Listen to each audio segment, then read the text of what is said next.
Kalau dipilih mau tinggal di mana, di Singapura atau di Jepang, kayaknya gue tetap milih tinggal di Jepang sih. Gue udah 2 hari di sini dan 1 kali gue dibentak supir taksi, 1 kali gue dibentak kasir restoran. Ya mungkin bagi orang sini shouting itu hal yang wajar ya. Mungkin kalau orang Jawa kayak aku berteriak ke orang itu mungkin hal yang nggak sopan ya. Sementara di Jepang ada satu kejadian lucu. Aku beli sepatu, tapi udah deket-deket jam tutup. Aku beli sepatu limited edition ya. Nah mbaknya bilang ini udah mau tutup. Kalau mau ini sepatu aku keepin sesuai dengan ukuran kamu. Oke, aku kira cuman ya paling di keep sebentar lah. Aku datang ke sana lagi karena kerja seharian, mau tutup juga. Terus aku masuk lihat, sepatuku mana? Ya, udah laku ini mah. Terus mbaknya datang lagi, sepatumu aku simpenin di gudang loh. Terus diambilin. Jadi sepatu itu limited, disimpan buat aku, orang asing yang nggak dia kenal, yang bisa dia kasih ke orang lain karena dia percaya besok aku akan datang. Level keramahannya tuh sampai di level itu. Nggak tahu, mungkin teman-teman yang udah pernah tinggal di Singapura dan tinggal di Jepang, coba kalian komen kira-kira enakan tinggal di mana sih? Jangan jawab enakan Ngawi bang, enakan Ketanggung bang, enakan Slogolimo bang.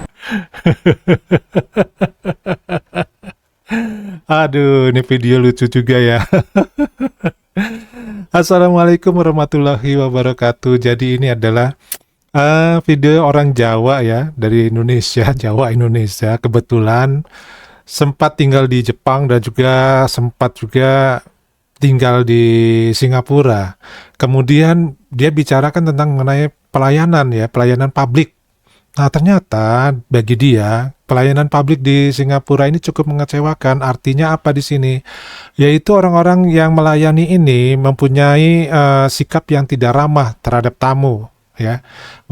Sekalipun itu mungkin turis ataupun warga pendatang, ya, tapi pelayanannya tidak ramah. Nah, dia bandingkan dengan dia tinggal di Jepang. Di Jepang bahkan dia menceritakan bahwa tingkat pelayanan terhadap publik walaupun orang itu tidak kenal, itu sangat diperhatikan. Bahkan sampai dia beli sepatu, hari itu dia tidak datang, sepatunya jenisnya yang limited, artinya hanya sedikit ya untuk dibuatnya, hanya untuk beberapa buah aja. Tetapi dia pelayannya ini atau yang menjaga toko sepatu ini mau menyimpankan toko sepatu tersebut tidak diberikan ke orang lain sampai si abang kita ini yang dari Ngawi ya balik lagi ke toko itu untuk membelinya untuk keesokan harinya. Nah, ini satu hal yang mungkin juga jarang kita temui ya. Di Indonesia juga nggak ada yang berani sampai menyimpankan barang yang kita beli sampai keesokan harinya tanpa ada DP ya. Supaya orang itu nanti datang nggak kecewa, barangnya masih ada. Nah itu nggak ada, terutama Pak De sendiri ya tidak mengalami seperti itu. Nah mungkin teman-teman ada yang mengalami juga tingkat keramahan di Indonesia yang mirip-mirip di Jepang seperti ini. Nah tentu ini setiap negara mempunyai tradisi, mempunyai budaya, mempunyai tingkat keramahan yang berbeda-beda. Tetapi bukan berarti kalau satu tempat itu ramah, Indonesia juga ramah ya, kemudian tidak ada kekurangannya. Nah, ini yang perlu kita perhatikan bahwa kekurangan-kekurangan itu yang baik itu berupa kebiasaan ya. Kebiasaan ini kalau sudah terlalu lama akhirnya menjadi budaya. Kalau budaya positif itu fine-fine aja, tetapi ketika budaya itu lebih cenderung negatif, otomatis itu tidak nyaman buat orang lain, maka sebaiknya kita tinggalkan. Nah, budaya-budaya seperti inilah yang harusnya itu kita pupuk ya, yang seharusnya itu kita rawat yang positif-positif. Di Indonesia sendiri kalau Pak De bisa bilang ya, budaya kita itu masih banyak yang memang kurang mengena untuk public area ya, seperti misalkan suara klakson yang terlalu sering. Nah ini disebabkan oleh apa?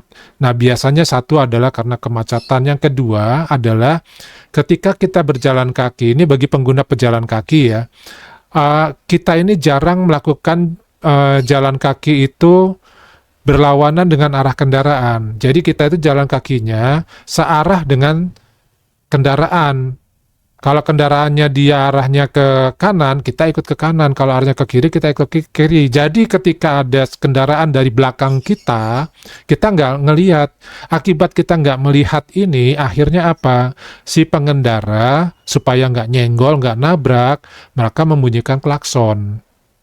Nah, padahal di dalam undang-undang lalu lintas kita, itu ada tata cara pejalan kaki ya. Cuman itu mungkin kurang sosialisasinya, atau mungkin memang kitanya yang sudah disosialisasikan tetapi kita tidak mau melakukannya atau menerapkannya. Karena berjalan kaki sebenarnya yang paling aman adalah kita berlawanan arah dengan arah kendaraan, sehingga ketika kendaraan itu datang kita tahu oh ada kendaraan, sehingga kita bisa menepi. Ya, jadi ini mengurangi bunyi klakson tersebut. Yang kedua adalah kemacetan. Nah, kemacetan ini kadang-kadang orang tidak sabar, ya, pengen duluan, terutama pengendara motor. Nah, akibatnya apa? Kalau orang teriak-teriak kan capek, jadi biarin mesin yang teriak-teriak, bunyikan klakson. Ya, nah yang ketiga adalah juga yang repot juga, itu adalah kendaraan bermotor roda 2 yang menggunakan knalpot brong.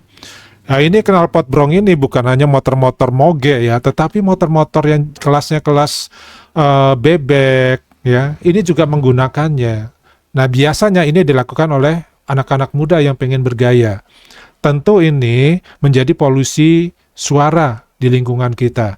Nah siapa yang suka suara berisik seperti itu? Pasti nggak ada yang mau. Ya.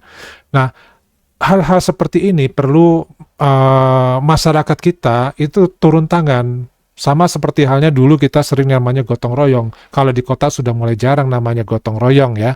Nah, kalau kita bergotong royong saling mengingatkan bagi mereka yang menggunakan hal-hal yang memang kurang tepat di area publik, itu akan lebih nyaman ya, akan lebih tentram dan damai.